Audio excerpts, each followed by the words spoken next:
আসসালামু আলাইকুম। আমি আনিকা তাওয়াসসুল, প্রতিষ্ঠাতা ও সাধারণ সম্পাদক work for better society. Work for better society একটি নন প্রফিট অর্গানাইজেশন। আমরা সমাজের দরিদ্র শ্রেণীর মানুষদের নিয়ে কাজ করি। স্পেশালি আমরা কোয়ালিটি এডুকেশন নিয়ে কাজ করছি। এখন আমাদের প্রতিষ্ঠানে আমরা যারা সদস্য আছি সবাই হচ্ছে আমরা ইয়ুথ, মানে তরুণদের দ্বারা নিয়ন্ত্রিত একটি সংস্থা ওয়ার্ক ফর বেটার সোসাইটি।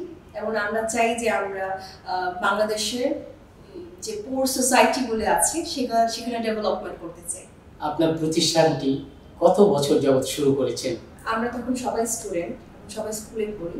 তো আমরা সব ফ্রেন্ডরা মিলে আমরা ভলেন্টিয়ারিং করতাম আমাদের স্কুলের পক্ষ থেকে। তো তখন আমরা রাস্তায় নেমেছিলাম শীত বস্ত্র দান করার জন্য।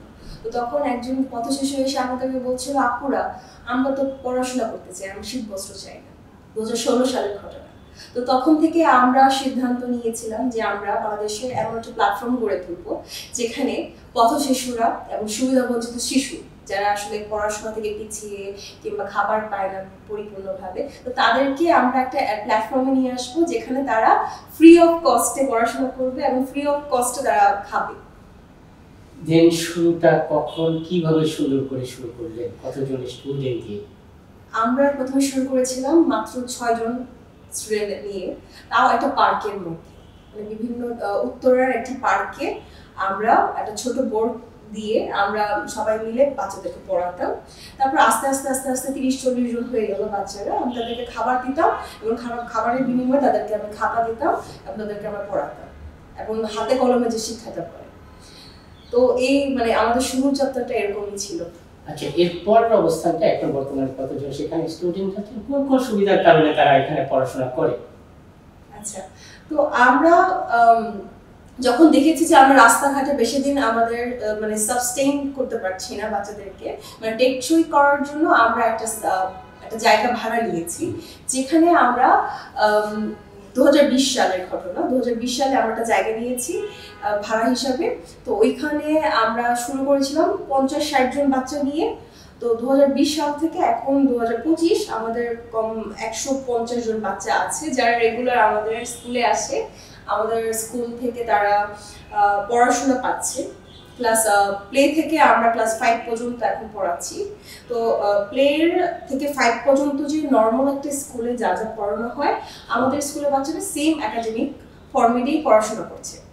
এমনকি আমরা ফুল ফ্রি অফ কস্টে পড়াশোনা করাচ্ছি, ফুল ফ্রি অফ কস্টে তাদেরকে খাবার দিচ্ছি এবং ফুল ফ্রি অফ কস্টে আমরা তাদেরকে বিভিন্ন ওয়ার্কশপ এবং ট্রেনিং অর্গানাইজ করি। আমাদের স্কুলের পক্ষ থেকেই তারা এগুলো পেয়ে থাকে।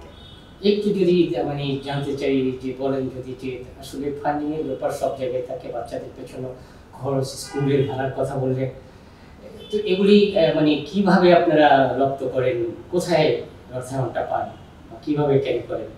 আমাদের ফ্রেন্ডস অফ ফ্রেন্ডস থাকে, আমাদের আত্মীয় স্বজন থাকে। তো তাদের কাছ থেকে আমরা শুরু করেছিলাম যেটা ছোটখাটো ডোনেশন হিসাবে। তো সবসময় তো সবার ডোনেশন করার ক্যাপাসিটিও থাকে না এবং চেষ্টা থাকলেও সবাই পারে না।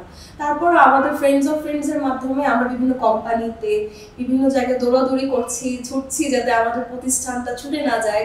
আমাদের এতদিনের পরিশ্রমের এই প্ল্যাটফর্মটা আমরা তৈরি করেছি। এতগুলো আমরা অসহায়, মানে বলতে গেলে আমরা নিজেরাও স্টুডেন্ট সবাই, আমি নিজেও একজন শিক্ষার্থী, আমাদের সব ভলেন্টিয়ার সবাই স্টুডেন্ট, সবাই আমরা পড়াশোনার পাশাপাশি এই কাজটা করি। তো আমাদের নিজেদের তো অর্থায়ন নেই, আমরা হয়তো বাইরে টুকটাক জবস করি, সেটা দিয়ে আমরা এটা চালাচ্ছি। মূলত ম্যাক্সিমাম অর্থটাই আমরা দিচ্ছি আমাদের সংগঠন। আমরা একটু আপনার নিজের পড়াশোনা নিয়ে একটু শুনি। আমি ইডেন মহিলা কলেজে অনার্স ফাইনাল ইয়ারে পড়ছি, রাষ্ট্রবিজ্ঞান বিভাগে। আর বললেন যে এই এতগুলো ছাত্রের খাবার দাবার সবকিছু যোগান দেয়, যদি স্টুডেন্ট আরো বেড়ে যায়, অর্থাৎ আমি বলতে চাচ্ছি যে মানে এই প্রতিষ্ঠান নিয়ে মানে আগামীর জন্য কি ভাবনা?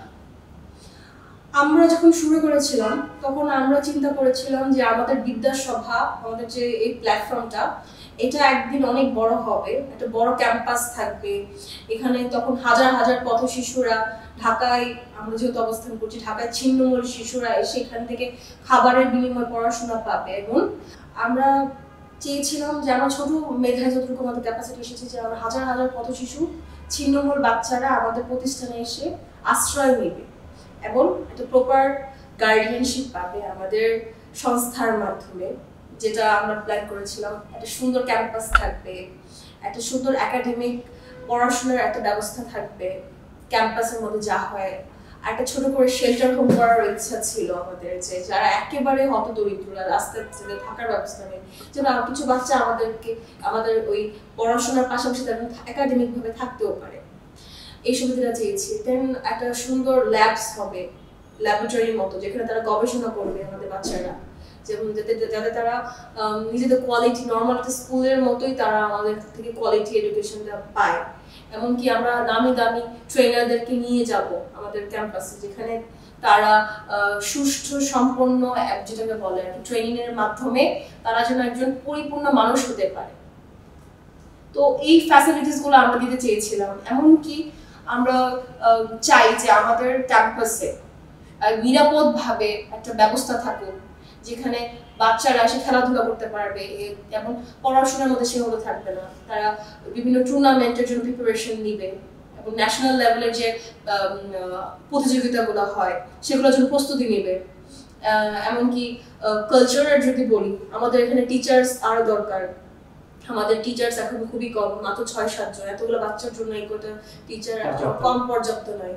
তো সব মিলে আমাদের সবকিছু ফান্ডিং প্রয়োজন। আমাদের প্রজেক্ট আরো বড় করার জন্য আমাদের ফান্ডিং প্রয়োজন।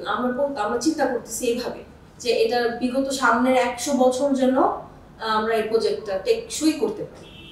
আসলে মানে সবাই আমরা এইট অফ দ্য ডে একজন মানুষ, আমাদের সবার মধ্যে একটা মানবিকতা থাকে, কিংবা আমাদের একটা হিউম্যানিটেরিয়ান কিছু করার ইচ্ছা থাকে। যাদের ক্যাপাসিটি আছে তাদের উদ্দেশ্যে বলবো যে আপনারা আমাদেরকে ফান্ডিং করেন, যাতে আমরা আমাদের যে প্ল্যানটা, আমাদের প্রজেক্টটা, এটাকে একটা টেকসই প্রকল্পের মধ্যে নিয়ে আসতে পারি এবং এখানে যদি আমরা সীমাবদ্ধ না থাকি। আমাদের প্রজেক্টটা যেন আরো বড় হয়, যাতে বাইরে পুরো বাংলাদেশ থেকে স্টুডেন্টরা আমাদের স্কুলে এসে পড়াশোনা করে যে আমাদের স্কুলের সাথে থাকে। এমনকি আমি আপনাদেরকে রিকোয়েস্ট করব, আপনারা যারা ডোনার আছেন তারা আমাদের প্রজেক্টে আসেন, আমাদের এডুকেশন সিস্টেমটা দেখেন যে আমরা কি কাজ করতেছি, কিভাবে কাজ করতেছি। আমি আসলে চাই আমার সাথে যারা আছে ওয়ার্ক ফর বেটার সোসাইটি, আমরা সবাই চাই যে আপনারা আমাদের প্রজেক্টে এসে আমাদের প্রজেক্টটাকে দেখে যান এবং আমাদের সাহায্য করেন, যাতে আমরা এখন আমাদের স্কুলে প্রায় 1000 বাচ্চা পড়াশোনা করেছে, যারা আসলে পড়াশোনা করতে চাইলে তাদেরকে আমরা জোর করে মোটিভেশন দিয়ে তাদের প্যারেন্টসের সাথে ঝগড়া করে ইতিমধ্যে আমাদের স্কুলে ভর্তি করিয়েছি।